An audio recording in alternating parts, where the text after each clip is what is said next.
That's how you start the episode, with a joke that gets no reaction. Guy walks into a bar. The bar's pretty empty. He's been working all day. He goes in and he sits at the bar, orders a drink. Bartender pours him a drink, and the bartender kind of goes off, starts like wiping glasses, whatever, at the other end of the bar. The guy's drinking the drink, and after a few minutes, he hears, "Oh wow, that's a great shirt." And he looks around, he sees nobody, and he says, "Oh, maybe I worked a lot today," and I was like hearing things, whatever. A few more minutes goes by, and it says, "Well, that's a really great tie, like great shirt, like you look really good." And he's like, "All right, like this is it." Like he calls the bartender over, he's like, "I'm cashing out, like I gotta go home, like it's like, call it a day." He's like, "Oh, is everything okay? Like you haven't even finished your drink." The guy says, "Yeah, well, like I'm hearing things." And he says, "Well," the bartender's like, "Well, what did you hear?" He says, "Oh, somebody said I had like a nice shirt and that like my tie looked good and that I look good." And he's like, "Oh, it's the nuts. They're complimentary." Oh my. Leave. Can we start now? Hello and welcome back to Off the Beaten Quests Above Table Talk. You heard it here first. Dad jokes are on the rise. But it's the only TTRPG podcast where, well, it's not the only one, but the people are made up and the nerdiness doesn't matter. I am joined with my fellow cast members as well as inspiration and co-collaborator here for this episode. We'll just go around and kind of introduce some of the new faces that are on the Above Table Talk. Start with Ben. Hey, Ben Fields, longtime friend of Justin. Been kind of in the behind the scenes for a lot of the campaign here, just helping with story beats and help creating some of the different NPCs and everything in between. You know me. At least I hope you do. She's the wife. Of the GM. I am. I'm wife. You should have that plaque, right? Yeah, we do. Okay. Allie G's in the background. You can't see me, but I'm watching. She's Yeah, here. we got people in the backgrounds. It's great. Yeah, still play Eira.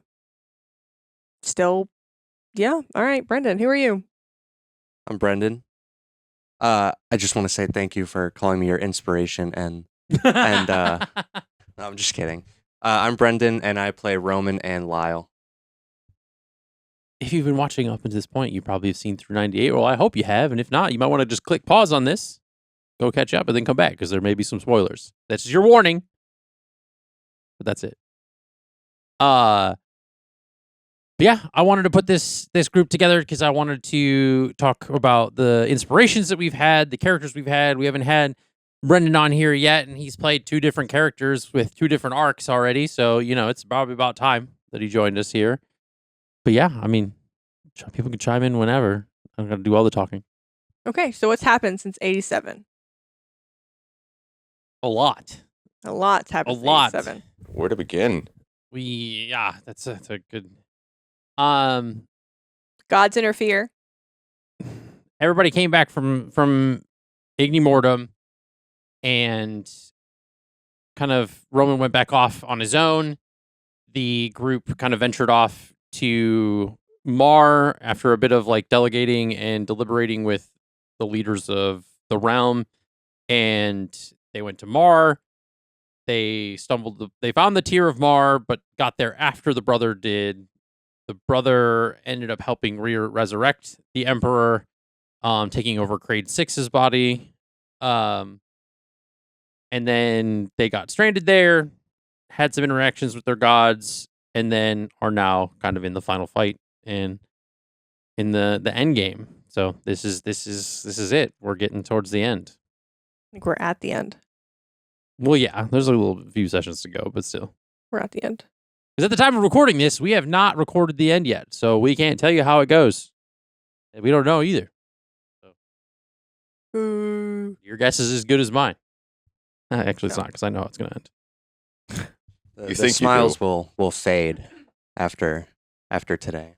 Yeah, that the tears of my players, So that's how you stay young. Get it? It says it on the cup. So I want to hear a bit about, like, I know, Justin, this was your first, like, campaign. This, like, was your first time, like, DMing, like having Ben here, like, the conversation between the two of you, like, how what of an influence has Ben been? Ben, how have you like worked with Justin to kind of help build out the world? Kind of like what's that collaboration look like over the last 3 years? Well, it all kind of started when you guys came up to visit me. Mhm. The 8-hour one shot. Yeah, came up to visit, and I tried to coordinate a single one shot for everyone. Kind of laid the groundwork for a town near where like Shalestone Academy was. Created the like concept of the Adventurants in a loose capacity, just to kind of get through what ended up being an 8-hour endeavor to go through a whole bunch of stuff. But after that, you've never played D&D before that, so it was kind of your I had neither. yeah, neither of you did. So it was your I hadn't either. introduction, and then slowly from there, I forget how long it was after, but you reached out to me. It was like, hey, I'm gonna kind of grow off that. Want to help me build a little bit more. Yeah. Yeah, I just remember starting off with the Adventurants being the main like bullet point that drove the one shot, and you wanted to keep that going. But yeah, I kind of just let Yeah. your imagination run because like you've done so much story writing and creating from that front. So I just kind of let you run with it and see what you had in mind. Just kind of piggyback off any ideas that you had to keep the ball rolling. Yeah, and I mean, I had watched like Critical Role, and we had like talked about it plenty of times, like all the course of like watching things, and that we'd wanted to branch into D&D and start playing. And yeah, having never played before, and then doing the one shot, and then just being like, well, I guess I'm just gonna DM a campaign. Like that's how the natural transition goes. That's We usually were- the trajectory, though. We Like, were Yeah. it was like 3 a.m. when we were done, and we were driving back to his mom's house. So that's where we were just staying for that visit. And you said to me in the car on the way home, let's just start a campaign. Yeah. Let's just start. And so it was something where once you and I had talked and kind of like kept the thorough line of different things, and I kind of just spent the next weeks, I guess, like making a map like through Incarnate, and just kind of coming up with the whole world and the continents and the cities and everything. And it was really just started with the 2 places that you had referenced in the one shot, and then I just built around the rest of it. And the idea that like something crazy had happened in the world, and it kind of caused a lot of things to be where they are, encompassing the artifact that was like a main key point in the one shot that you did, which was where the Marian Hearts kind of originated, and just kind of building and building and building off of that, and everything else just kind of came together with the like different people that joined on, and the different things. Yeah, and then I mean, every time we would talk about how sessions have been going. We would kind of go from there. If I would get into like, I'm like, dude, I don't know where I'm gonna do. Like, I don't know what to do next. We would sit there and like spend hours like in a voice chat or playing Fortnite and just fucking shooting stuff, literally and figuratively, like with the just throwing things at the wall and seeing what sticks. right, because at the table, when you're playing D&D, a lot of it is yes-anding. Like, okay, we're going to improv and move the story forward.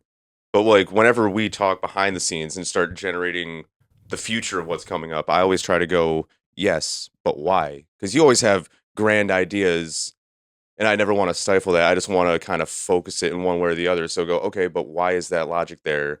Yeah. Then all of a sudden I see the gears turning again and go, oh, but what if it was because of this? And then all of a sudden it creates 2 more story beats that you didn't have before, but it gets to that end result. Mhm. And like with the Adventurants and Shalestone Academy, like when I did the one shot, I kind of was debating doing my campaign off of that, but I'm a huge X-Men fan. And the idea of like having a school that teaches people how to go into these fantastic powers, because not every X-Men is still a student. There's so many that have graduated or were never part of it for that reason. Yeah. I just love that idea of you can bring anyone from anywhere that has the drive to get better. And so that allows so much story and so many different stories to be told throughout the same lens in the same way. Yeah. I just think it's not funny, but it is funny, but it's also cool how like the entire premise, the entire big bad, all of it came from a single one shot 3.5 years ago. that we did for fun, just to dip our toes in to see if this is even something that we wanted, like a hobby we even wanted to start. Oh yeah. Yeah. But for me, I'm like, oh, you're gonna get the bug instantly. Like this is Yeah. your wheelhouse of fun. Like this is your place to play. Like it's always been the thing. Well, and then like over the year of like the first year of the campaign, and a lot of it was like, you know, different people, you It's a lot know, of learning, trial and error. yeah, too. trial and error, people leaving the table, changing stories, like pivoting things in the moment, Scheduling conflicts. scheduling conflicts, like all the different things. The And real so, big bad of all Yeah. D&D is scheduling. But after that, like there was a point where you and I sat down, because I remember I was like, I need to come up with just like the full beat sheet for the campaign. I need to figure out what arcs are going to be there, how long this is going to be, etc. I never knew how many sessions it would be ultimately, but Right. you and I talked about what would the BBG be, and it was something where when you came up, what was it, a year ago? You were here for the May Yeah. 24. Yeah, Yeah, it was 24. a little over a year yeah. now. He came up to visit, and we did a session where it was like kind of back in the like the calamity of like what happened, everything in the downfall of Mar. And then we played a session with like what was like next in the campaign, like so like him being there, and introduced Akira and Xe'na, which we'll get to in a minute. But it was after like you had gone back home and we had talked about things, and we decided like, what if the Emperor would come back some way, shape, or form? And the concept of like from Harry Potter Sorcerer's Stone with like the fucking Voldemort in the back of the dude's head, like always stuck in my mind of like something where like if the Emperor were to like just come back, like how would he survive? What would he live off of? And so like it just kind of spawned from there, and it's something that we had talked about like way before any of it even was even introduced. And then the concept of, okay, well, how would he try to end up living forever? It's like, oh, well, he would take over a Warforger's body, and then the dragon was introduced in like in the session that you were here, and then we made the joke of like, well, what if he just fucking takes over the dragon? And I was like, that's not a bad fucking idea. And so it was just kind of how we got there, which it ended up working out kind of so perfectly with the way like we had the arcs with your character within the Igni Mortem, and then I told Roman, you I was like not Lyle.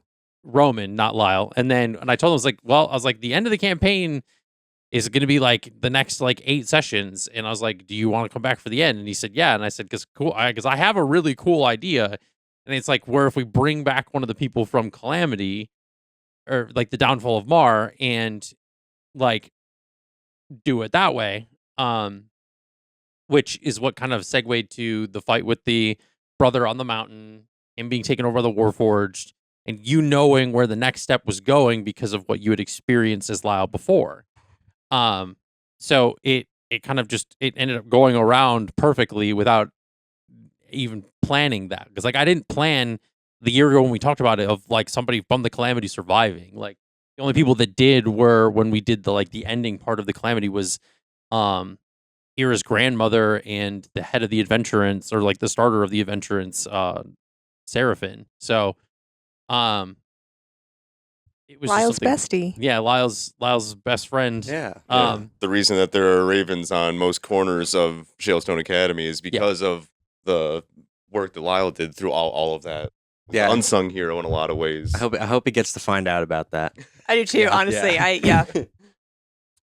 I kind of hope that Lyle goes to the college because he's heard about it, and then he's just like welcomed in as this like war hero that's been lost for like 1,000 years. Yeah. Because it's funny because there's a statue of Seraphin with a raven on his shoulder, Right. and that's like to represent like Lyle, and that was what we kind of came up with when we were RPing it, that there was a rumor or like a kind of like a what are those like urban legends that like colleges have of like the name of like statues or something that's in the thing, and that like the name of the raven was Lyle, and then nobody knew where like what it came from or really like the original, other than those in the Adventurants. But even then, I don't think, part of me thinks that it wouldn't have been such a like, oh, like, because he would have been gone before anything would have even started with the Adventurants, so it would have been something or just really like memoriams or anything like that. But Did the statues have the falcon eye too? Yeah, I mean it's a raven with 2 different eyes. Okay. Yeah. But yeah, I mean it's something where this has been a real labor of love. This has been something where it's been a pleasure just to be able to like collaborate with you on a story, as well as just kind of like geek out about all the things that we geek out about and can make Absolutely. references to. And Yeah, it's been a wicked experience once you started streaming, because up until the stream, it was just word of mouth from every time we Yeah, talked, me yeah. getting to be on the sides, getting excited every Monday after you got done playing me. I'm like, what happened? Where is everyone? Like, it was Yeah. fun. It was like an audiobook at that point, hearing. So all of a sudden it started streaming. So it feels like I've been part of the party. Like I'm one of the gods or one of the people amongst the countryside that just hears of things happening. Like, that happened over there? Oh my God. yeah. So it's kind of crazy to finally be at the table during the campaign, especially in these final moments of like, oh, in some weird way, this is kind of the baby that I helped formulate. Oh, now I get to help kill everything. Yeah. All So right, what- let's get this back to square one. Let's make the world safe again. Of all those downloads that you got, like, what has been the most surprising party decision, character decision that like Justin told you about that like you're like, I didn't expect them to react that way, or like that's crazy that like they went this direction with it, like I- could be recorded, not before, like whatever.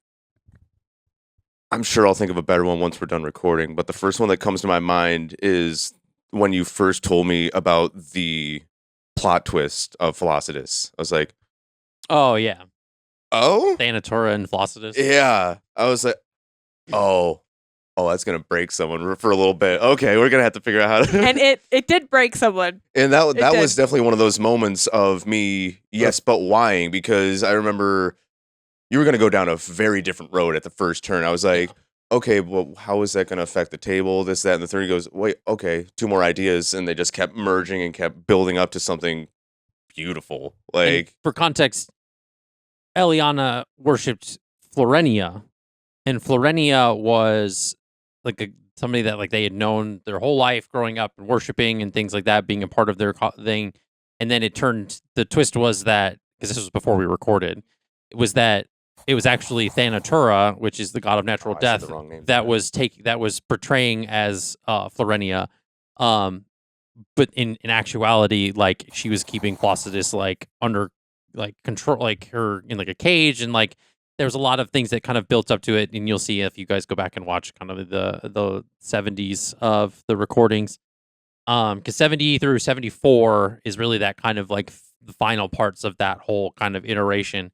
But there was a lot of like mental games and very much like I guess the best thing I can use is like a metaphor is like in like the Da Vinci Code, where like somebody felt like they had to like they do the whips on the back to kind of like, yeah, prostrating. is that what that is? But like where like the pain that Eliana would go through from Florenia was like thought that was normal, and it was like something that had been dealt with the character, and we had kind of gone through. But it was an interesting twist of like, I was like, well, no, I was like, I think it's a fake. Like I wanted to do something where like, no, this is, you were worshiping somebody and then this person's evil, because we had taken it down a road. Even like Allie G can attest to this, that like we had started doing it where like Florenia was not who she said she was, or she was just like not who she thought she was. Like she was just more evil or vile or would portray a different thing. And so Abusive. abusive. And then I was like, okay, well, what if there's another thing behind it? Like there's something more to the story. And that's where I kind of just like spawned with it. But that's been the biggest thing that I've always kind of like, you know, when we've talked, is that like, I just like giving twists. Like I'll take a twist and I'll just like turn a left corner, like no matter what What's it a is. twist? Like when we talked about the character, Aurelia, but it was, you know, turned out to be a changeling Yoon, that like the different personalities and how that they were actually real people, and then all the twists that would just kind of keep coming and coming and coming with that character. Yeah, some characters are a gift that just keep giving after a while Yeah. as a creative. Yeah.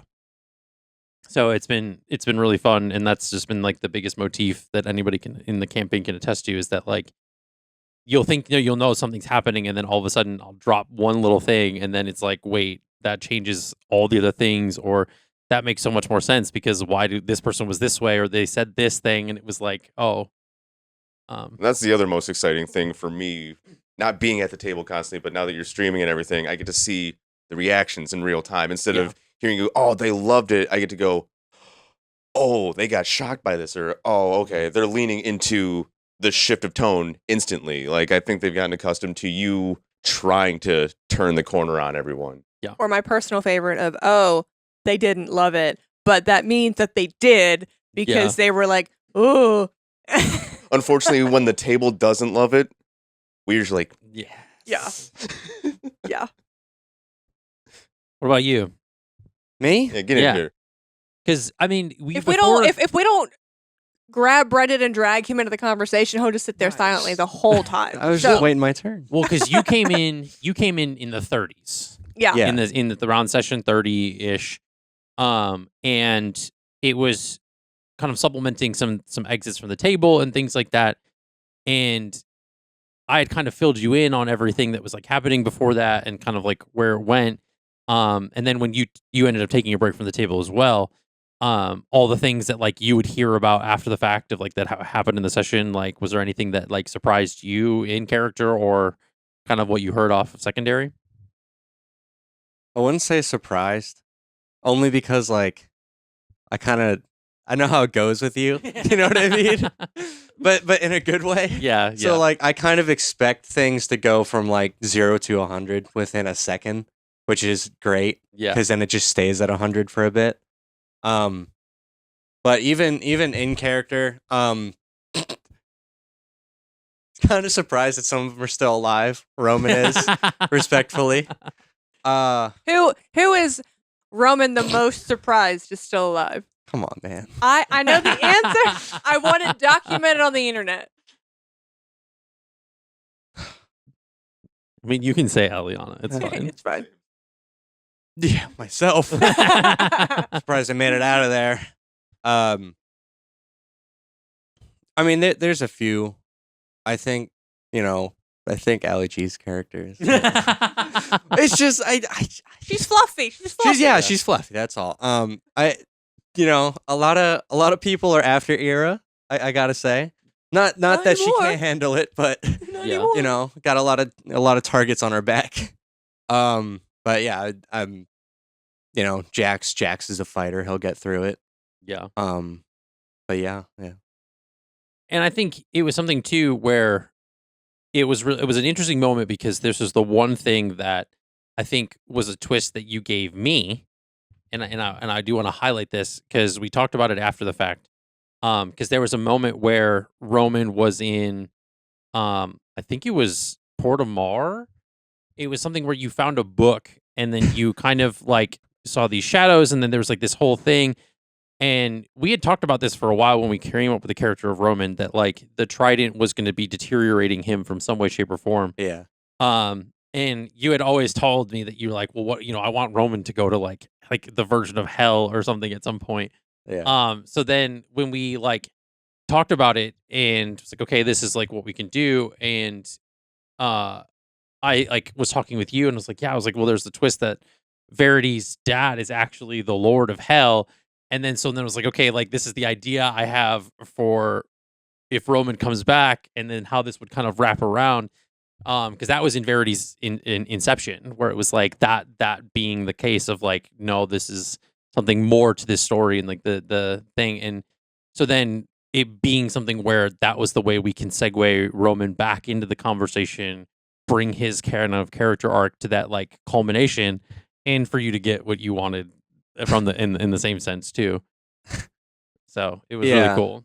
Yeah, I remember you were like, in that session, you're just kind of like, yeah, just go explore, go to some shops.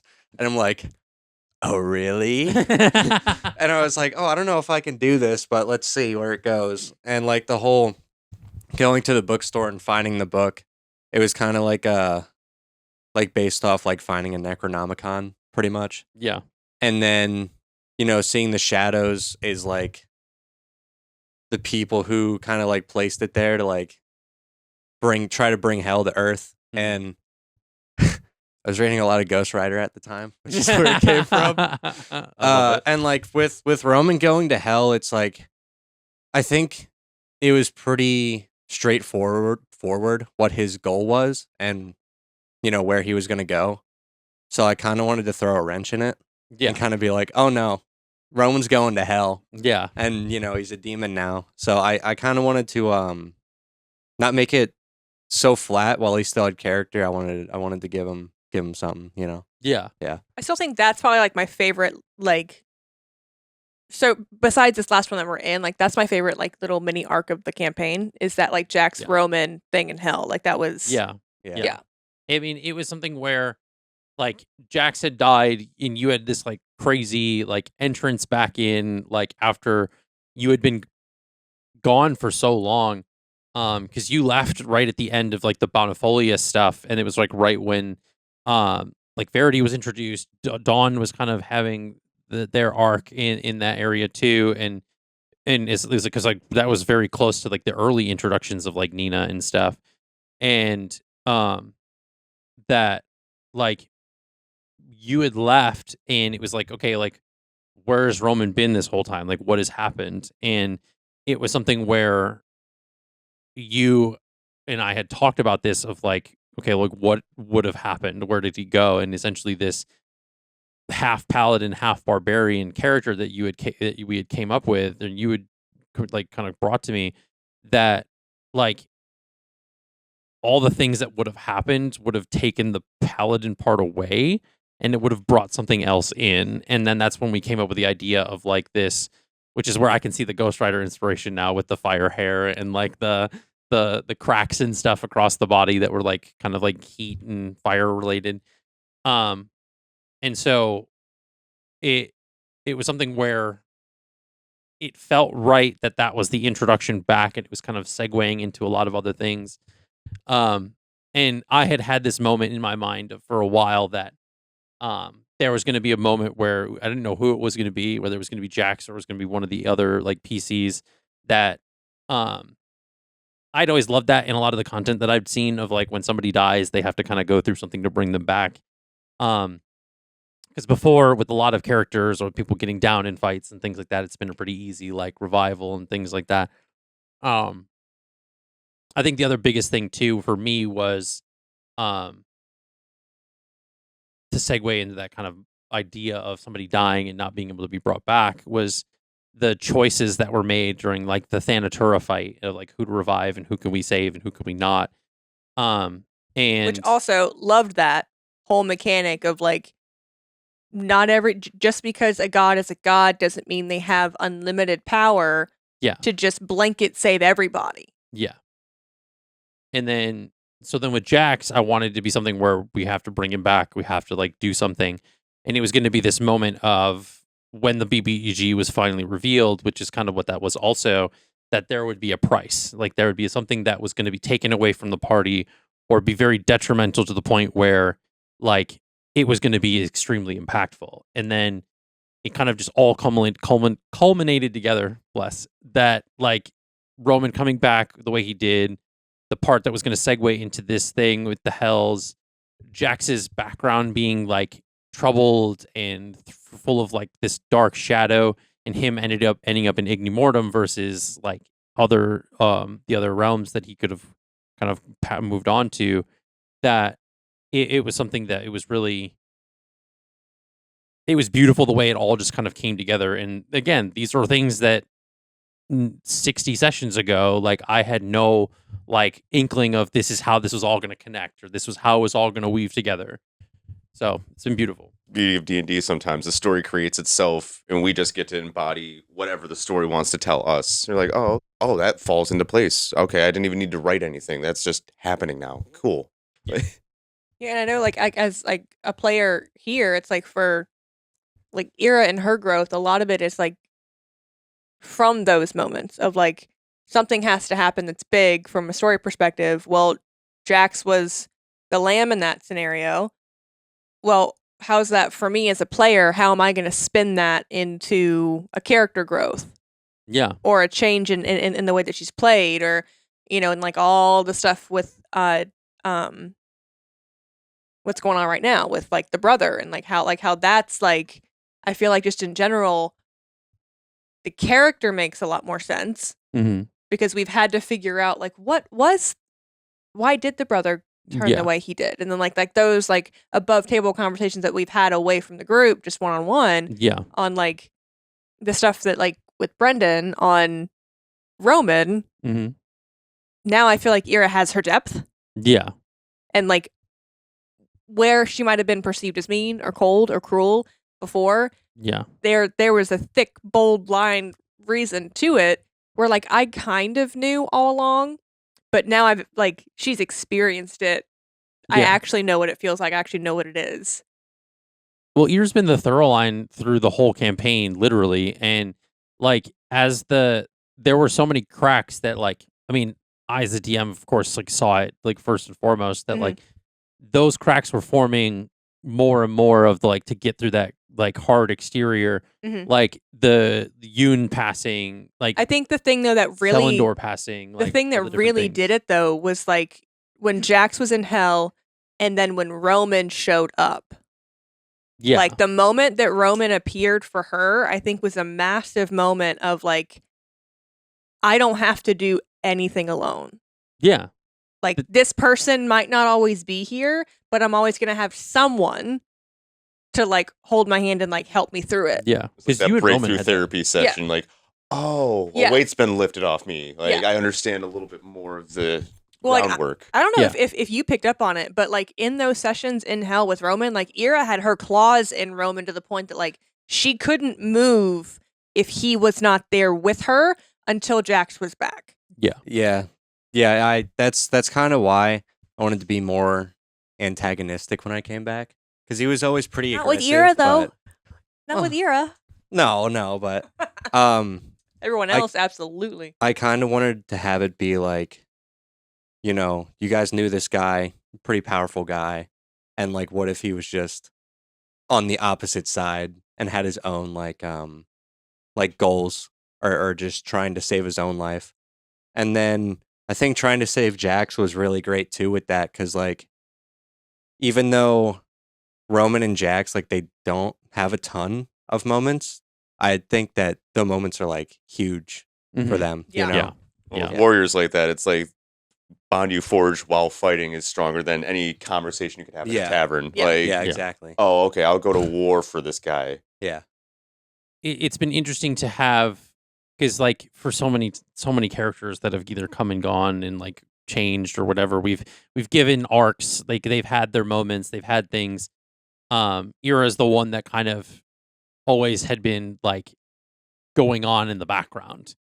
Yeah, And I and- think now in the where we are in the campaign, even over the last like probably like almost 10 sessions now, that it's like this is all finally coming to a head. Like there's Yeah. been so much that has came out of the woodwork, and it was funny because we had talked about that whole idea of the Emperor taking the Warforged, and I did it where it was something where like I don't think we even talked about this. I like the way I was going to do this is that like the brother was using a Warforged that was from the old Marian time to attack or like do something with Eira, and then it was almost like this pseudo body that he was using, and then Because that concept originally was going to be my character when I came down to visit. I Yeah. was originally going to Yeah. play a Warforged, and then Yeah. we had that whole like, okay, it's going to be extension of whoever you are. You're just going to run the Warforged, and it was like, Yeah. okay, and then of course when you make a character, you end up making 2 or 3, and go, oh, Yeah. actually, I kind of like the other one more, yeah, and then that just put the back burner for you to go, actually, there's a better place for this guy than a player character. 100%. Oh, I had a hole in my thought. There we go. We'll just fill that right. Perfect. We love you, Kraid. And so like I miss you. I made Kraid this like, and it was a very like slow burn on purpose. And I think this is one of the ones that I'm kind of almost like, well, I try to stay humble. This is the one that I'm really like, no, like I think I planted this one good. Was like he was there. No one saw it coming. Nobody saw it coming. That like he was there and following with the party, and it was like this like guardian was like this like very much. I had been watching like Andor and like Rogue One and stuff, and so like the inspiration was very K2SO of like how it was gonna be like interacting and going through. And then it was how like the party kind of grew fond of Kraid and loved him and stuff like that. And when he was in Mar and like the malfunctioning and how like Sable would kind of like, oh, like every time I like did the stutter of him like malfunctioning or like the energy breaking, she would always like react and stuff. And then like when it happened where he was finally like gone, which again, like the party still thinks that he's still somewhere there, but we all know the truth. And he'll have a statue in Port of Mar like Lyle does now. Kraid will have a statue. But it was something that I was like, okay, you guys are bringing him to Mar with you because he knows where the tier of Mar is. And that was the brothers' play the whole time. He needed the Warforged to get there. He was going to have it anyway, but when it was the hold on the Warforged was broken, he needed another way for it to get there without him interfering. And so it was kind of almost like this mastermind play of like, oh, Playing some 3D chess. yeah, they're like they're keeping him safe or keeping them with him. They're gonna eventually chase me down to the tier of Mar. He's doing the keep my enemies closer thing. I'm Yeah. like, oh, okay, well, they can go do that. So Kraid's whole thing of he needed to keep Eira safe was just because he protected the Emperor, and so that was like in his It's hard because- code. It was because he protected the royal family. That's like what the Warforged Okay. army was Okay. back in Mar. So that was just kind of his own natural like instinct of to protect those that he was close to or that he was like had served in the previous. And so that was natural. That was him and his soul and his like sound of mind. It was just Primary function. the brother not trying to get the Warforged back was the play that he was making of, I don't need to worry about this. This will come back to me. Like, I will get this to where it needs to be because I know that they're going to bring it with him, or because he does know where the tier of Mar is, that eventually he'll just end up there as well. So So it was never a race. No. So It was the illusion of a race. it was illusion of a race. Okay. Yeah. I had to create the stakes. We're getting some middle fingers Get up. middle fingers on the other off screen cast right on now. yeah. do we want to roll into questions? Yeah, we can do that. Cool. So everyone has a sheet of paper with a few questions for their characters. Let's go like one at a time. So like we'll all answer number one, then I'll number two, and just go around so it doesn't get stale.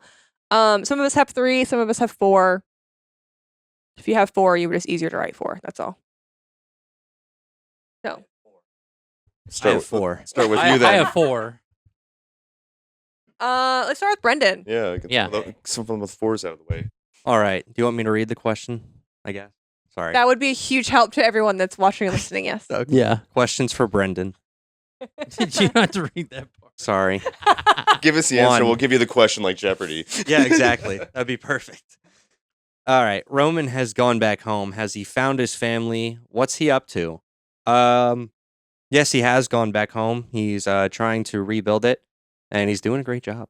And if I don't say so myself, he has found his family, the one that lives underwater. And what's he been up to? Like I said, he's rebuilding his home, and he's also hunting demons on the side. He's got a little side quest going because he figured, he's been tempted by the book, so he's kind of like hunting down other things, little monster hunting to make sure it doesn't happen to anybody else. Like Has that. his family, just do number 1 for now. Has his family like forgiven him? Like his wife and his kids and the one that's his favorite, his least favorite, his daughter. Like, have they forgiven him for everything? I mean, yeah, he explained what happens or what happened. They know what hell is, and now they know the history of what the Trident was. Mhm. So, I mean, like some people definitely, get the fires and the pitchforks outside of his kingdom every once in a while, but yeah, his family and his people for the most part have understood as far as what's happened. And I Nice. think too that Roman coming back with the knowledge that he has of like Marine hearts and the different things that he had encountered. Because you and I had talked about this a while ago. That like much like is it Telokan that's in Namor? That's the Namor's home, like the city underwater. yeah, Telokan, is that it? I think so, yeah. That like they had the adamantium like sun that was like kind of like underneath the water. Aura Press was going to be powered or having a Marian heart that was kind of giving that energy. Yeah. So I would think that Roman would come back with a lot of this knowledge that would like kind of correct the perspective on a lot of things. Yeah, not so black and white, you know. Yeah. All right, 2. Number 2 so I'll go, and then Yeah. Ben. Oh, okay. Yeah. We'll each do one in this. See, I think I kind of That answered makes some of mine sense. already from just talking, so You I'm can- I mean, same. Yeah, just more color. Just add more color. How is Eira handling all the emotions of the roller coaster that has been her journey with her brother? Not great. Not great. Not great. Not great. Not great. I think it'll probably hit her more once, if, given she survives, once kind of all this is done with the Emperor. Yeah. I think if he survives and doesn't pull the age-old, like, fantasy book, oh, he's back, then he sacrifices himself, as long as that doesn't happen, then I think it'll probably, Spoilers. it'll probably, like, hit her, Oh, man. probably, like, hit her, like, a wall that she's, like, that he's back? it's gonna be an awkward Is- Thanksgiving. Yeah. I feel like him and Lyle are kind of having a competition of like who comes back and then who dies quicker, you know? Yeah. Who lasts the shortest I think- after coming back. I think Alright. lifespan-wise, Perry wins. Damn it. Well, Challenge accepted, technically, right? Yeah, technically, exactly. Lyle's like over 1,000 years old at this point because of Frozen he's- in time. Yeah, but still, like Steve Rogers. I mean, Age like fine that's wine. the joke that's been with Captain America for the whole time. It's like, aren't you like over 100? Like, and I think the thing that was the biggest thing for me with you and Perry's like kind of reunion and like that moment in '97 was so, it just hit so hard that it was like we roll because we behind the scenes spoiler like BTS that like we filmed 97 and 98 back to back, but rolling into the combat right after that was such a like you hit this high and then it was Yeah. like oh shit and then just kind of Get some like, whiplash. Well, Yeah. well, the thing was for me, which we talked about this like that night of like 97 happened, and that moment with him was everything that I wanted it to be and a lot more. So for me, the final combat fell flat in 98 because like 97 just felt so good. It was You were just so you were just crunchy and it vibing, was yeah. just so good. And then like, but I don't know, like I do want a clip of that, but that was just there.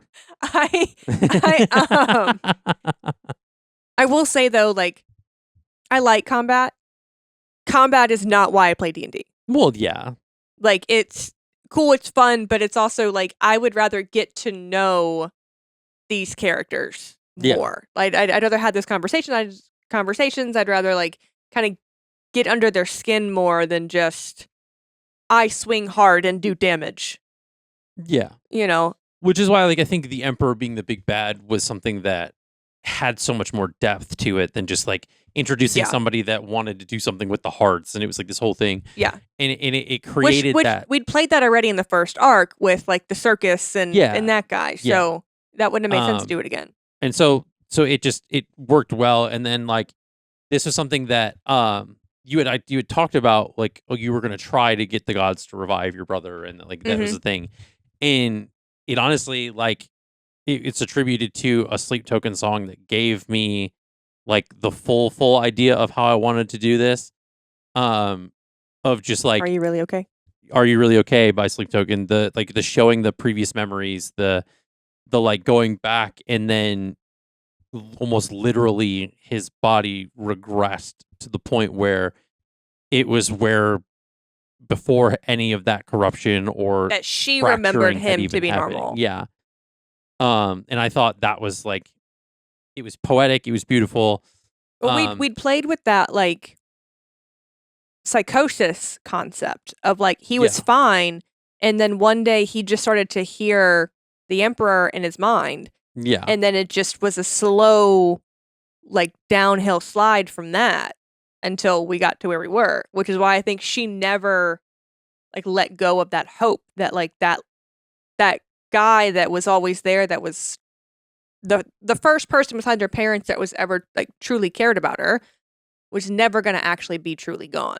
Yeah. She would not like she was going to kill him before believing that was gone. Right. Yeah. What do you have, Ben? Anything more lighthearted? Let's bring it back up. How are you gonna kill the entire part? Wait, what? No. The first one is the Adventurants are a very important organization throughout the campaign. Can you tell us more about the origins? I mean, I kind of covered that Yeah, as we were we talked- talking What- about, but, like, But okay, so I guess more of what we mean there is like, where did that idea come from for you when you were playing that one shot? Like, what was the inspiration there? Like, what? a lot of like I said before, huge X-Men fan. I love the idea of having a place where people could come, not necessarily just students, but like anyone that's trying to be better or learn how to handle powers that they're not quite accustomed to. Like if you're a warlock that stumbled into something that you don't know and you're a danger to other people. If you're a chaos sorcerer that all of a sudden casts a fireball on yourself, like you want to learn how to harness and contain that. And when you have a bunch of people that are a little more spectacular than the common folk, they tend to go out on quests. They tend to be the ones to be on the front lines of innovation or stopping destruction. Like for every 2 good people that want to get better power and be good for the people, there's other people who are going to have power and try and take it for themselves or create their own thing. So kind of just a place where everyone can share knowledge that way. It's like that little bit of like Hunter x Hunter of like being on that front of like everyone's gonna have a different ability, and I have this little card that allows me to go places a lot of people can't. Like, oh, Yeah. okay, this gives me the freedom to be that force of change that a lot of people usually don't get that option to. Especially when you get to play like this, like you want to be that person. Like you don't want to be an NPC when you're playing D&D. You want to be that one that has that get out of jail free card. That hey, Yeah. I'm allowed to be here. Don't look at this any longer. Move on. Yeah. Like, Right. Which The thing that Eira Eira does did all that. the time. absolutely. so many times. It's like, hey the guys, necklace. Like, oh, hey, sorry. Like, Exactly. And how I am fun, above your pay grade. how fun is it every time you do that? Like one of my favorite movies of all time is The Blues Brothers. Oh yeah. And one of the Oh, scenes in God. that, you just see John Belushi. He literally just pulls out a cigarette pack and goes, "Yeah, I'm with the union," and just puts it right back in his pocket for 2 seconds. It's one of my favorite bits. So if I was able to implant that somewhere, just like, "Hey, I'm an adventurant. Don't worry about that. We need to go in here and see what's going on real quick." I Just walk on a crime scene. yeah, She just the like- notoriety of the Adventurants in itself. I don't know. I just love the concept of that. Like, oh, he's an X-Man. Okay, we're gonna be safe now. Like, with everything that happened, like Portamar and stuff, you're like, oh, okay. Yeah. If there's Adventurants here, I think It we was just need to also- leave the immediate danger, and this will be resolved some Which way is- or another. Just want to flag that we went a whole hell of a lot of places where there were not any adventurants. Right. I think we went to all the places in the realm where adventurants aren't. so that was Exactly. something where, branching off of the concept that you created with the Adventurants, I took it in the step of integrating a little bit of the Star Wars Jedi aspect, Right. where the Jedi aren't everywhere because there are certain places that they don't try to flex their jurisdiction or like their authority over or whatever. Yeah. And so I wanted to make sure that like it was something where yes, the Adventurants can be peacekeeping people. They're there as like kind of like a separate force to kind of help keep the realm safe, but they're also not tyrannical. If somebody says, "Hey, we don't need you here," or like they're spreading themselves too thin by going somewhere that like it's something they didn't need to be there. Like Right.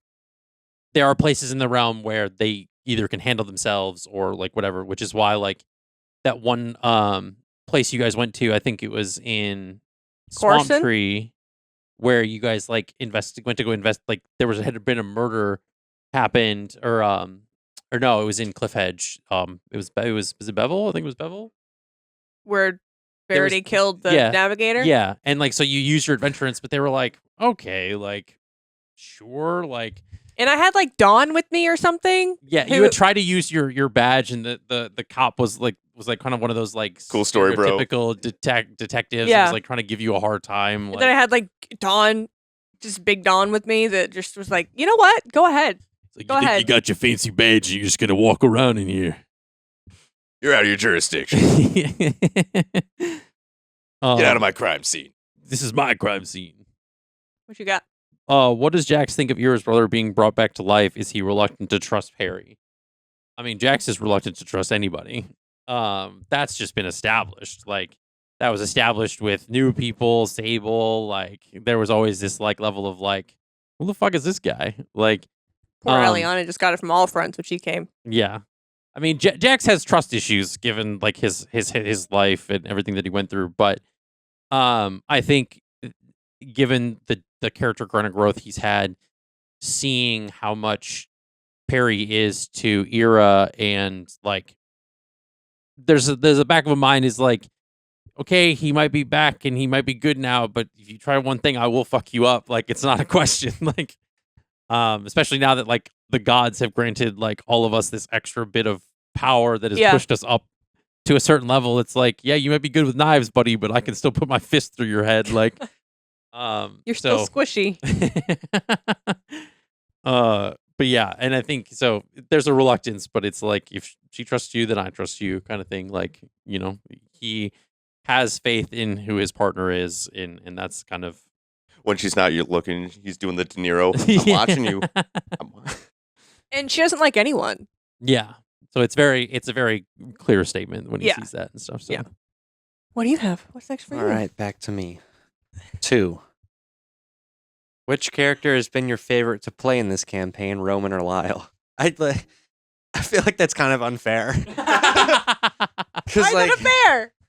unfair because I played Roman like 20 times. Yeah, but Who's you got a full story arc? Who doesn't who's have got it a yet? full story arc? But like you can just shoot Eliana with Lyle.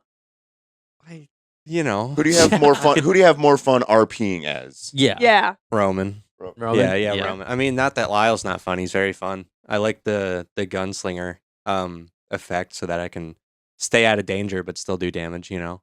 Yeah.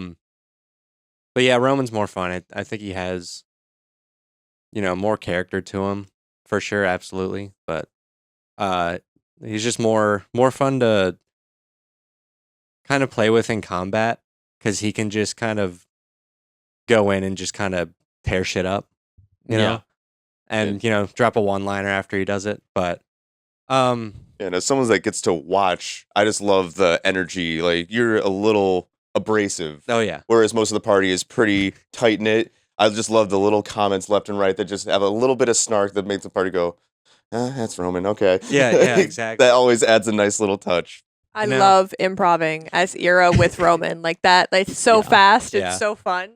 Well, now it's kind of the opposite to where like I stand back and they kind of go in, but I still make some comments, you know. Yeah. But And Russian You as Lyle's roulette. been really fun. I think, you know, there's more story to tell with that character, so I can understand. yeah, he came back and we were on the mountain and you know I might have shot somebody. I needed to add some tension when he came back. A little you know? Marian roulette, you know? Yeah, exactly. Yeah, Marian roulette. Exactly. But I mean, he's been fun, so hopefully, you know, we'll see what happens. Yeah. But yeah, I would like to do some more if he survives, you know. But we'll see. He'll go into hibernation for another 1,000 years, and then Yeah. campaign 2. Yeah, just come out whenever Emperor 2 comes out He's not really dead. or Emperor 3 Emperor Again. 3: The Reckoning. Revelations. Or the Emperor's New Groove. Oh my god. When he comes back, he's a bard. All right, He's a that's it bard. for me. It's been my time. Yeah, we've hit on this a couple of times, but Eira is still the only character to be here from the beginning. Are you ready to say goodbye to her? No. Next question. Yeah. So Hard yeah. stop. Well, it's one of those things. It's like it's been weird because I am excited for what else we have like in the oven cooking for like what's coming for campaign 2 and all that, but also it's like I've had her for 3 years. She's my first campaign character. She's my first campaign that actually finished. Well, first campaign that finished. So it's like if she dies, it just needs to be for like a meaningful reason so it feels good. Right? It's not like some little like one shot of like, oh, well, they're dead. It's fine, whatever, you know. But no, not ready to say goodbye, but I think that there will be maybe times in the future, in future campaigns, where we might, look in a window and there she is, living her life, running like a hop owl adoption agency or something. And y'all aren't at level 20 yet, so who's to say there's not a one shot at some point where you get the gang Yeah. back together for one last ride? Yeah. We're getting the band back together for one last show. Let's see. Roman's been kidnapped. Got Yeah. one last family member I gotta kill. Exactly, yeah. It's not the brother this time that's evil, it's the dad. Damn it, It's Dad. a clone. Bum, bum, bum. clone Eira, saga I of am your Eira. father. What you got? Let's see. How does it feel coming in to join us right at the end? See everything you've helped build come to head and see it pay off.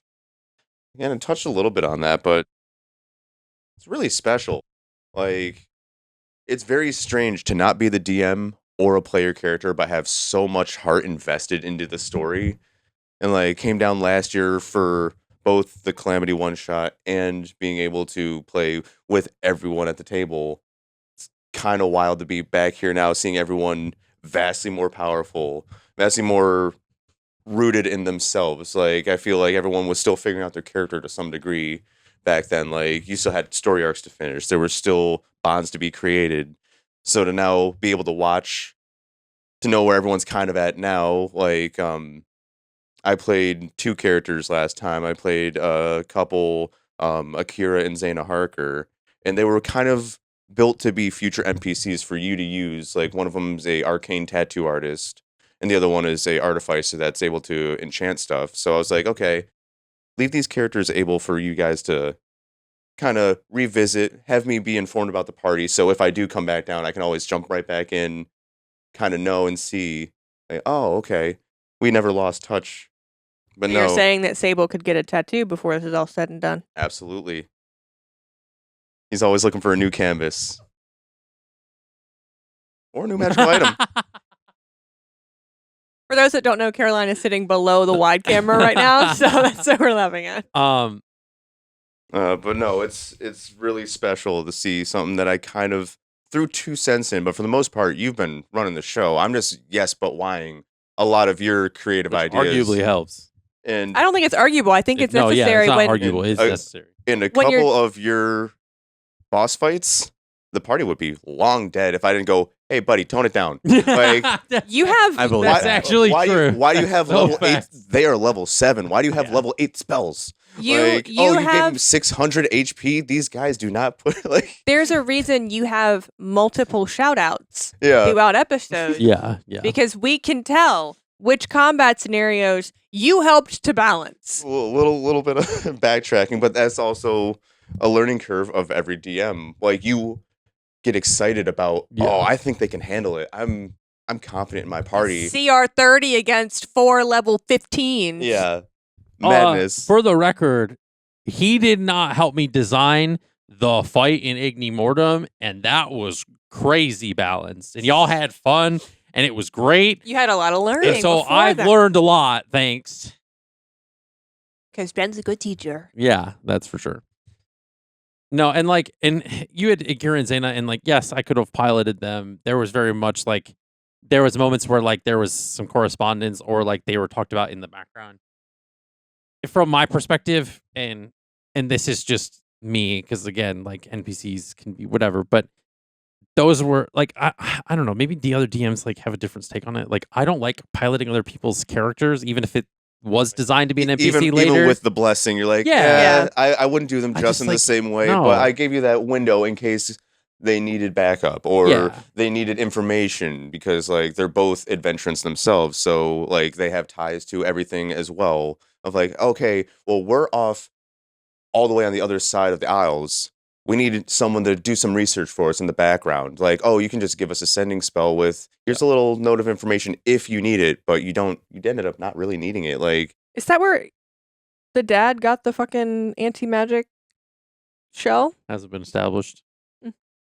But there was, because I think there was one episode, and it was one episode, it may have been before we recorded it, but there was one where Nina was sick, but there was no physical way that I could explain why Dawn wasn't there. Yeah. So I was like, everybody was like, "Oh, what does Dawn think?" And I'm like, "Oh, she's there." I'm like, because I was like, I can't do the same justice that Nina could do for Dawn. She's having a beer. And I was like, I can't, like, I was like, it just didn't feel right. I was like, this isn't my skin. It's not good.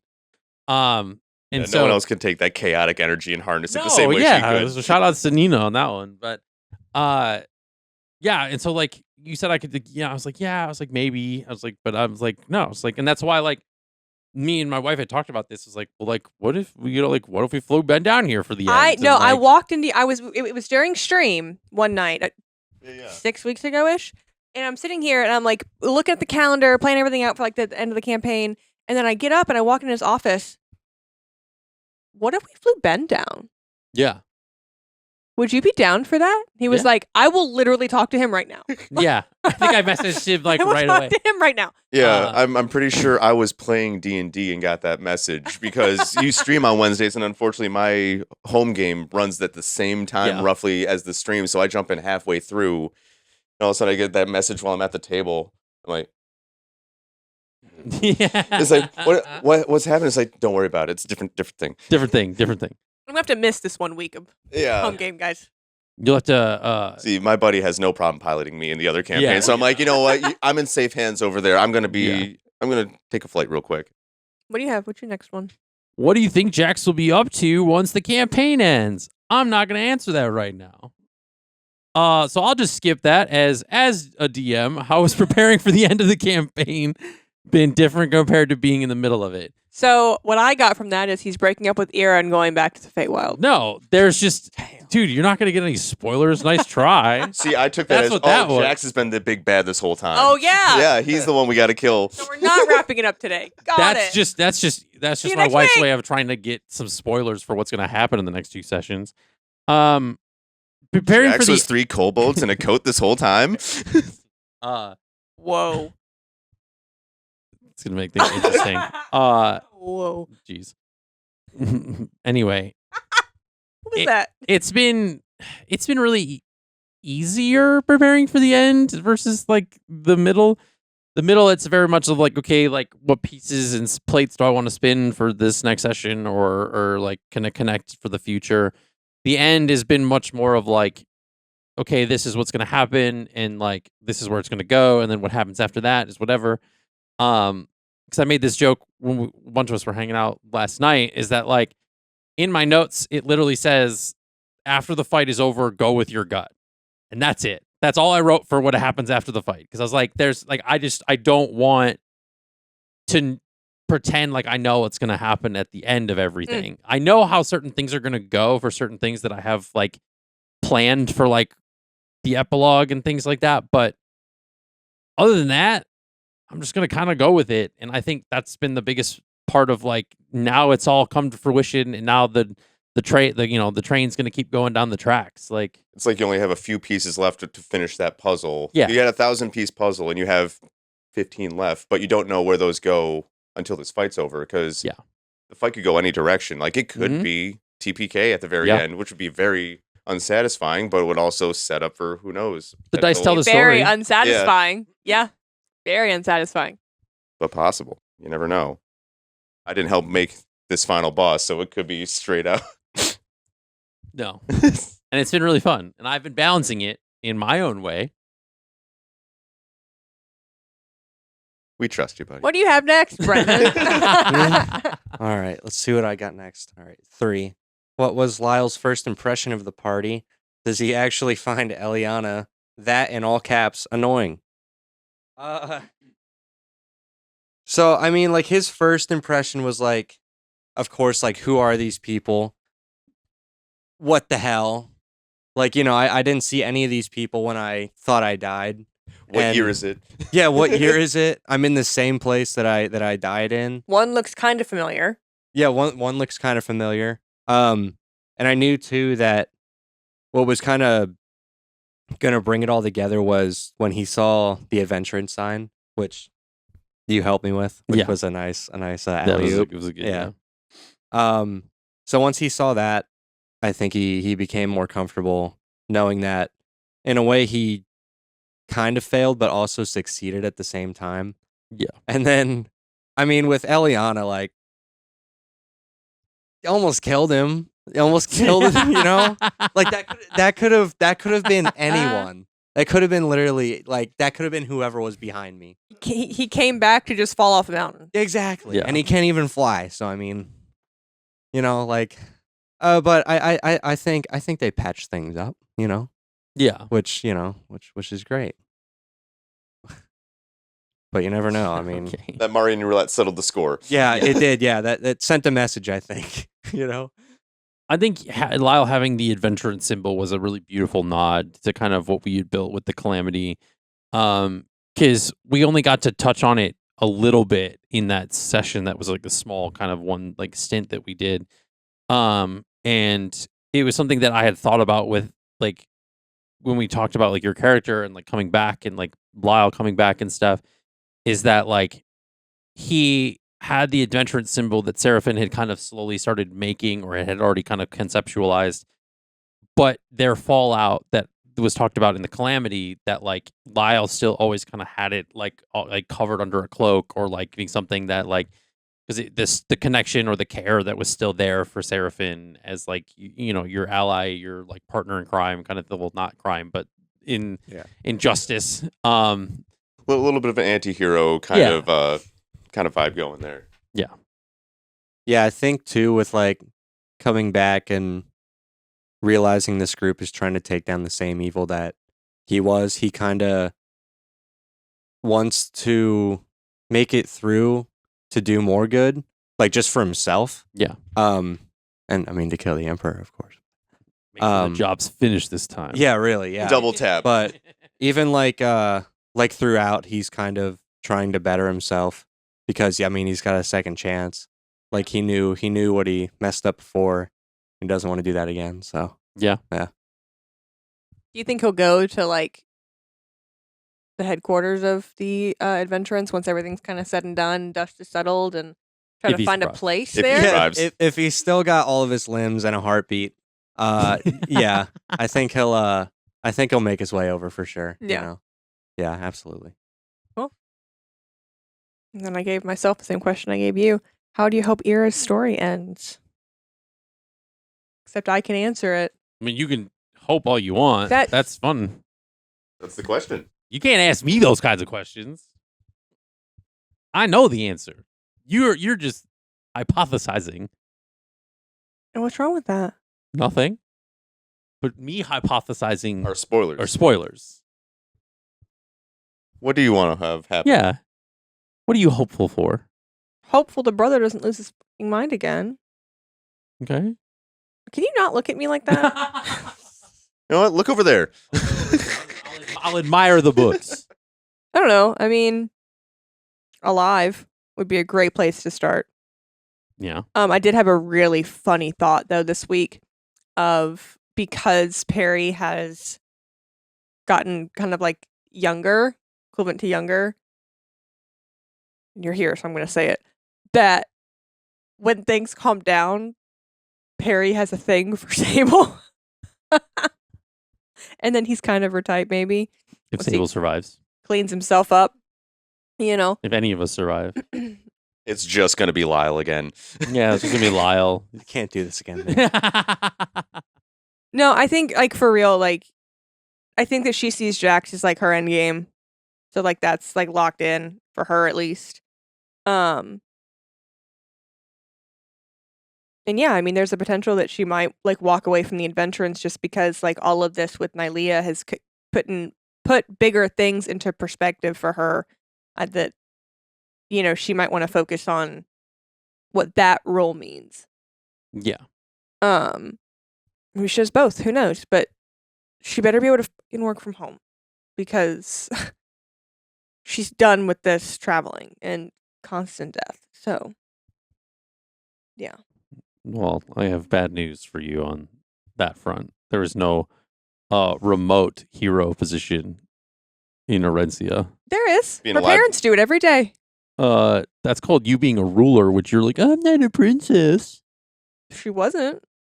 And she's about to not be when the Emperor dies. Oh.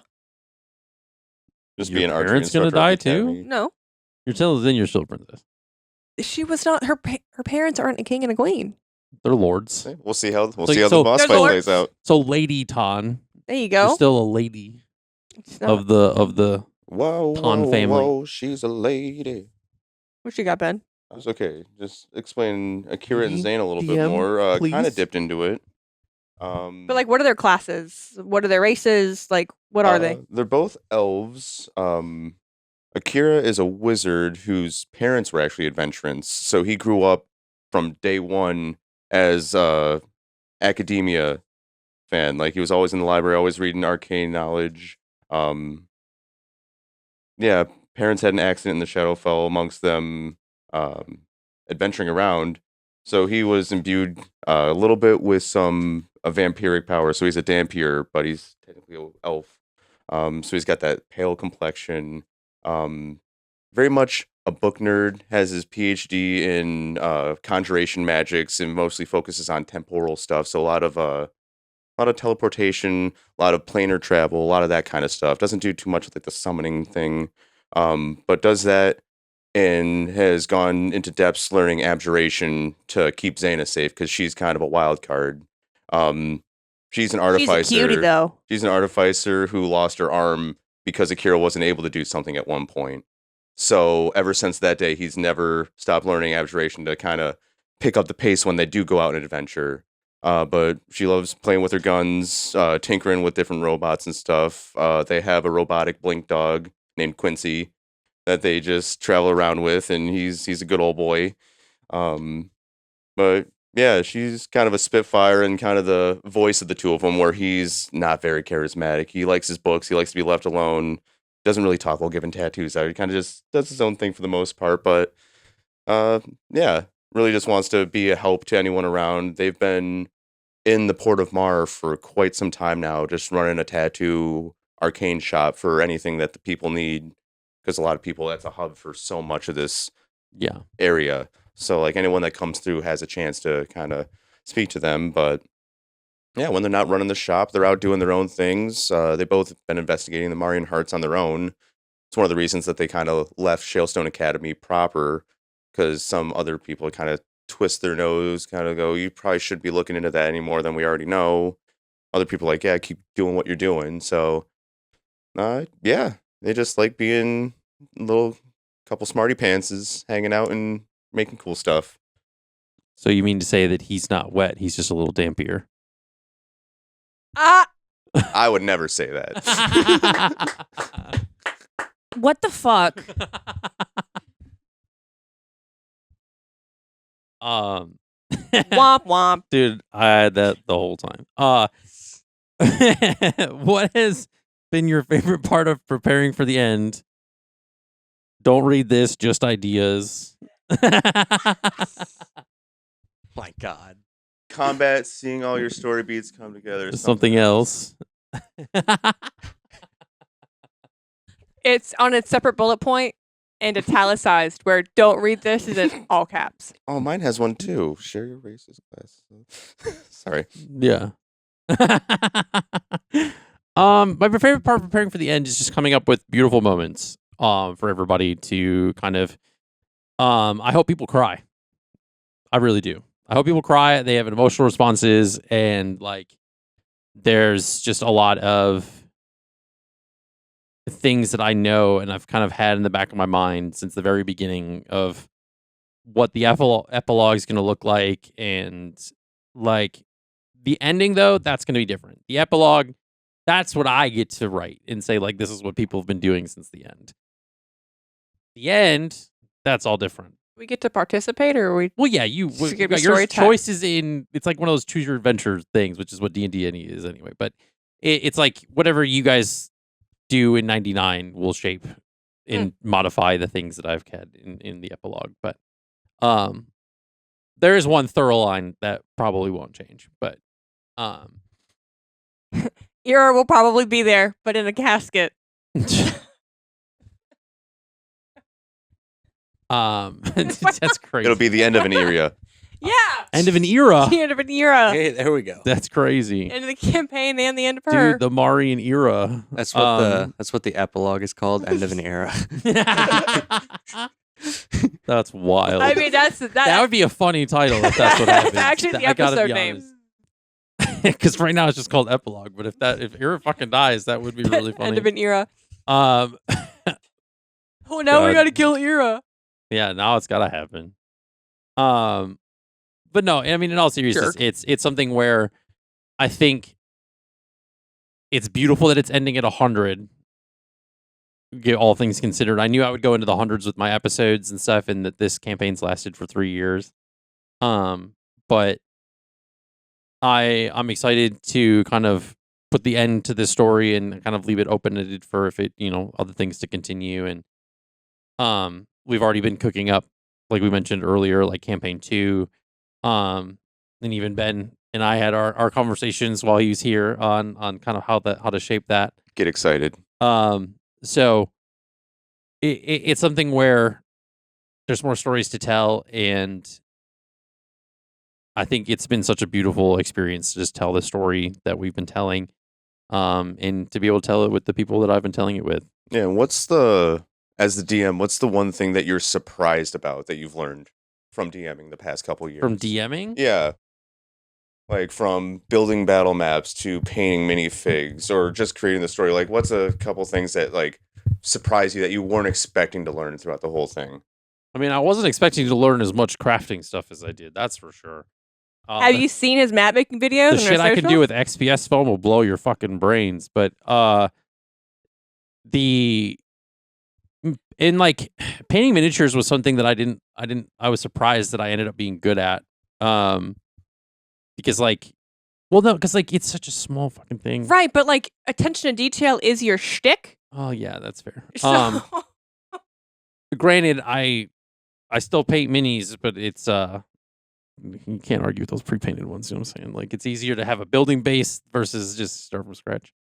Work smarter, not harder, folks. But no, I mean, the intricacies in the map making has been something that I've had a lot of fun and have been surprised at. The more and more I've like expanded and done a bigger map, like the mountain fight was one of the bigger maps that I had tried new like techniques that I had learned.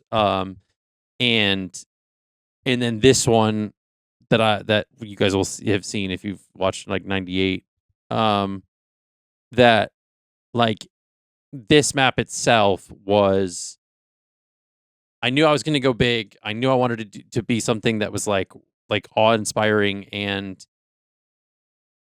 it was something that I was like, okay, like how do I do this? And like I had racked my brain of like how do I make it this like effect, and how do I do this without like making it look like stupid or like too complex, and then like not have time. But the biggest thing that I think, aside from like the crafting stuff, is the beauty of improv storytelling. In like it's made me think about a lot of things when I've watched like films or played games, and kind of have this experience stuff that you can tell as improv, and like how that kind of helps shape things and characters in like movies, TV, video games and stuff. And it makes me very excited to be able to translate that back into the way I like do filmmaking and kind of script writing and stuff. Because a lot of the things that when I would do notes and plan sessions, there's like oh, I thought this, beat by beat, this is what's going to happen, and then this is where it's going to go for the story. And if it changes, like it's fine, and it's something where like you can branch off of it because it changes, or you can just take something and then use it later, which I've done plenty of times now over the last like probably 40 sessions. If something wasn't touched on or wasn't used, I just like recycled it into something else, or I just like moved it to a different timeline in the story. But yeah, I mean, it's been surprising at the way that this has all come together in a good way. You've gotten more flexible because that like out the gate, like Yeah. there's first sessions, especially like at the old house. It was like, this is what's happening. Yeah, it's like I this did is what's play it happening. a lot like a video game where like there are borders that if you hit this wall, you can't go further. Which within reason, I learned how to do that there easier. yeah and there's it's like you can't see this, and it doesn't. You don't know this It doesn't exist. Yeah, like that still exists in some sense, but it's like if I want to go through a door and look for this book, I can go through the door and look for the book. The DC might be stupid. And But- they don't hesitate to be like, oh, the DC's super fucking high. Probably not going to work. DC 31. I go back and listen every time. Mhm. But like to be fair, like your investigation checks, your intelligence checks, like all that stuff is always so high. I'm sorry, And I'm not going to give it to you when you roll a 10, bud. But you can give us part of it. And most of the times I do. Okay. Sometimes you're just like, I want to find this super specific thing on this thing so I can see it from here when it's 35 feet in the air and I'm down here or I've been knocked prone and I want to see it. Well, my passive's 18. I should be able to use my passive. I'm going to read between the lines here and say the more meta, the higher the DC. Yeah. Yeah. Yeah. But I will say I've known you for a long time, and I've read screenplays from years ago, and you've always been a storyteller. But to see you collaborate in an improv setting has been pretty wild for me. Like, you've always had a firm stance in what you want to create. Yeah. And you've always had that drive, but having other people improv in front of you, like you said, hard to pivot or turn a corner when he has something in place. But now that we're wrapping at the end of season, how much more you have to give in a story. You've allowed yourself the grace of going, all right, I'm going to rip this sheet apart. Let's go with that angle. Like, Yeah. it's been pretty special to see that come And, like, about. You know, we can circle this back. All that stuff that happened with the brother in 97 was not pre-written. That was us talking. I had this Yeah. idea. I took it to you. You Yeah. took it and you pushed it even farther. And like that wasn't something that you'd planned a year ago. Yeah. He was just an asshole like brother that she hated for no reason. Mm-hmm. And like, there's even things with like, for example, like what we talked about earlier with like Roman's character and like the Mhm. stuff with Hell, Eliana's character and astrology and the stars and stuff. Like, there was so much that she came up with the story that influenced everything else. Right? It opens the and- floodgates. Yeah. And stuff like, you know, when Caroline was like working with me with Aurelia, now that we need to working with Sable, like there's been so much that's just shaped the way the story progresses.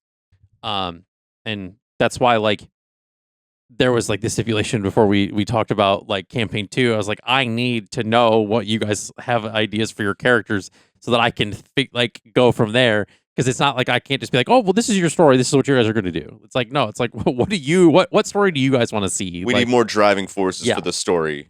I've been busy. I haven't had a chance to write mine. you wrote enough. You've been the driving force of this entire campaign. It's okay to Yeah. take Your stuff can backseat play for out a little bit more differently this time. It'd be nice that the driving force is none of you and that it all just encompasses all of you. Yeah. Exactly. That's kind of the path that we've kind of branched down now. But You're allowed to give tease towards that at all, or are you saving that for a Mm-mm. later day? We don't know anything, so I wouldn't. Copy that. no. You get nothing now. I tried. You can continue to watch all of our channels and see all the fun content that comes out, as well as the teasers and all the things. And why Brendan being a drummer is funny. Yeah.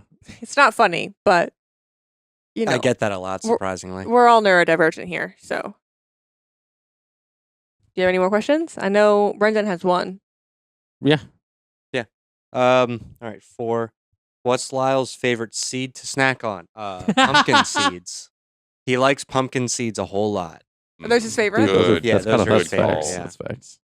Any like seasoning on the pumpkin seeds, or just straight? I mean, yeah, he could put some seasoning on it, but he doesn't like to waste time, so he just kind of goes in there, goes right into the bag. Oh, into the You bag. know, yeah. Does A he? little If Cajun seasoning if you're feeling froggy. Yeah, but- yeah. If If he's- he's having a good day. if he's traveling and he passes by a pumpkin farm, does he just go and like rip open a pumpkin and just eat the fresh seeds, or they have to be dried? Yeah. Yeah. Okay. Yeah, he That's goes fair. right into the pumpkin patch there, you know. Looks like a crime scene afterwards, but What if there's a scarecrow in it? oh no. No, he won't step a foot on that pumpkin Hell patch. no. I can tell you that right now. That's No, funny. He doesn't do scarecrows. Cool. Well, What a gourd answer. I can't wait to use that somehow. Right. Took Allie a second. She got there. I'm not calling out. I'm off screen. So yeah, that's all the questions that we've kind of divulged into this time. Be sure to watch our previous Above Table Talk and kind of look out for more Above Table Talks coming in the future. And like, subscribe, comment. if you haven't already, like this video, subscribe to our channel, hit the notification button for when we release new things. It helps the algorithm send it to cool people like you, as well as Comments rest of really the help world. too. Yeah, Love you. They're comments help. free. Don't be a jerk. Be nice. If you're a jerk, it's me responding to comments. Yeah. That's a warning. Anyway, trust me. But yeah. But again, it's one of those things. It's like thank you all for tuning in and kind of watching the campaign through, and we're excited to share the end with you. So Woot. Is that it? Is that where we're ending it? that's it. Thank you so much for this episode of Cool. Above Table Talks, and Well done. we We're gonna go eat cool wraps and then play some D&D. Why did you cut me off? I thought you had a thing you were gonna say. Oh, I was gonna say thank you so much for watching this episode of Above Table Talks, and we will see you in the next episode. Be good, do good. God bless. Go Bills. I thought you were just rambling. No, I was rapping it. What the heck? I'm gonna have such a good time determining when